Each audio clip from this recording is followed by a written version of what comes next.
Yeah, there you go. That was She's Like a Comet by Jebediah. You're listening to Goodnight Gladesville here on 2RRR on the Sunday night and repeated on Monday afternoon with Danny and Jeff. And, well, the AFL Grand Final, it was played yesterday and the NRL Grand Final is on next weekend. So in my view, there's no better time than the present to talk sport. Play ball!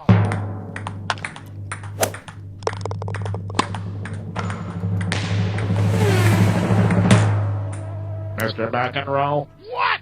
Yes, it's sport time, and to talk us through all of the sports news, including all of the info about next week's grand final, I'm delighted to welcome a new guest to the show. I'm not sure what he's in for just yet, but his name is Yioti Vamvouklis. He's a television sports producer and a general connoisseur of all things sport. So it's time now to open the Vamvouklis vault. That's it there. And as we welcome to Goodnight Gladesville, Mr. Yioti Vamvouklis. Hello, Yioti. Welcome to the show. Thank you, Daddy. First time in my life I've had my own sound effects. It's a pleasure to be here. Look forward to chatting all things sport. Excellent. It's good to have you company tonight. And but before we go on, I have to... That's right. We've got the phone going here. Jeff has left us tonight. He's gone out to... He's trying to find out what's going on with the entertainment this year at the grand final. Oh, he's on a mission. He's out somewhere in Sydney. Hello, Jeff. Are you there? Can you hear me? Shh. Hey, Danny, keep your voice down. Look, hang on. They're all clapping. Where are you? What's happening? Quiet. Tell Blandville Court to be quiet. Blandville Court to go quiet down. Shh. I'm out at NRL headquarters here. They don't know I'm here. I'm just sort of... There's a big vault around the back here. I know we're in the Vamvouklis vault, yes, but there's an NRL vault here as well. I'm just going around the back here to have a look inside. It's marked NRL Grand Final Entertainment. Here we go. I think I've got something here, Danny, so I might be able to find something out for you here. Right. Let's just go in here, and here we go. I've got... What's this say? This is this is a giant television screen. It's a giant inflatable TV screen. It says Optus Vision. Oh, okay. So they've still got that, have they? They've still got that one. It's 10 pieces, but it's... hang on, there's something behind it. What's behind it? Here we go. This is Billy Idol's Power, never to be used again. Yeah, right. I don't think it was used in Billy the first Idol's place. Power. Well, that's obviously... And hang on, there's something else written on it. It says, John Hopewade, do not put your fingers in here. Right. So, well, okay. That's obviously some sort of... Oh, hang on, what's this here? We've got... It's a wig. This is a wig. Mm-hmm. It's very much like the Tina Turner... Hang on, is that a secret? Tina Turner wore a wig? No. Is that I don't know. Maybe, yeah, okay. No, maybe you're not meant to tell everybody about that. You could be breaking news there, Jeff. Yeah. And here, hang on. There's something here. It says... I found it. Here we go. There's an envelope here. Yeah. Ideas for NRL 2013 Grand Final Halftime Entertainment. Okay, what is it? It's got... get the cast of Neighbours to sing the national anthem again. Oh, no. I don't think they'll be doing that again. Look... As much as I think NRL's trying to go back to the past to recapture the glory days, I don't think the cast of Neighbours singing the national anthem is going to be such great entertainment. You can't find anything. So you've left me here in the studio to try and find out what the entertainment is, but you've... Oh, no. They're on to me. Quick. Danny, I've got to go. Get it. All right, go outside. Let me go. You have $23 and... We've lost him. He's gone. Well, I don't know what's happened there. But anyway, so he was going to stay for the whole interview, but obviously there's some trouble there, so hopefully he makes it back to the studio. So, Yioti, why don't we just ask you, that was the longest intro ever with Jeff on the phone. What is the entertainment for next week's grand final? Do you know? Well, Danny, I do have a bit of an idea, and it's a very interesting choice that the organisers of the grand final entertainment have gone with, and they've opted for Latin sensation Ricky Martin, who has, of course, spent plenty of time doing a little bit of his work here. Yes. Spent plenty of time in the country of late, filming and working on The Voice, of course, Channel 9's hit music show. And look, it's an interesting selection because when you look at it, he probably doesn't really fit the target market of rugby league fans, Ricky Martin. No, but he's not unfamiliar with sport. He was heavily involved in the campaign for the 1998 Football World Cup. Yep, of course. So he has promised to rock up his act as such, right, okay. and he's definitely going to have to do that to capture the enthusiasm of the rugby league fan. Well, I heard on the grapevine that he's not even turning up for the Saturday rehearsal. He's got a concert on Saturday night. So he's apparently what's going to happen. I don't know, maybe you can confirm or deny this, that on Friday he's going to do a bit of a run through with a whole bunch of cardboard cutouts as his people and and as the crew and that sort of thing.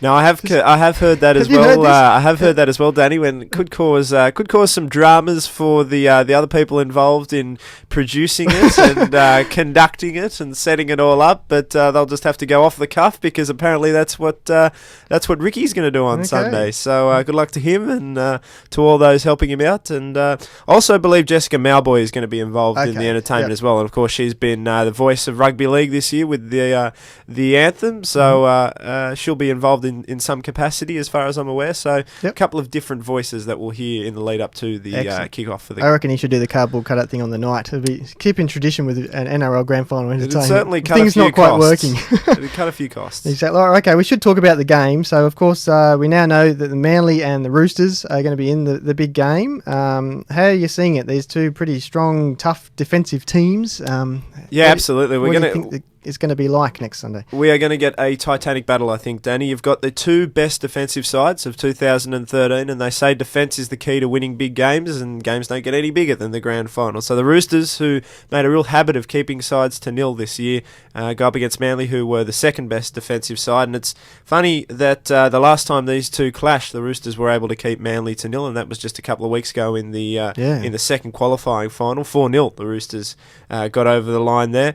And the other interesting thing to note for me out of this, or coming into this grand final, is that the Roosters have won all three clashes between these two sides this year. So they'll be able to take confidence out of that, but it's not everything, because I know Manly were beaten twice by South this year, and of course went down on Friday night. Yep. So it's not everything, that sort of thing. And you look at Newcastle, who beat Melbourne last week, and Melbourne cleaned them up both times during the year. So it's not all about what was done in the Premiership rounds. It's comes down to a different competition, as they say. How everyone feels on the day, and absolutely what's happening on the day, really, isn't it? The big occasion can affect players in different ways. Now, quickly, Glenn Stewart is going to play. Are we here tonight? Is that right? He has been charged, but the carryover points there's a lack of carryover points, meaning the points that he's been levelled with for this charge won't affect a charge or a suspension, I should say, for the grand final. So he'll be right to play. However, the news did break this afternoon that Richie Fayoso has suffered a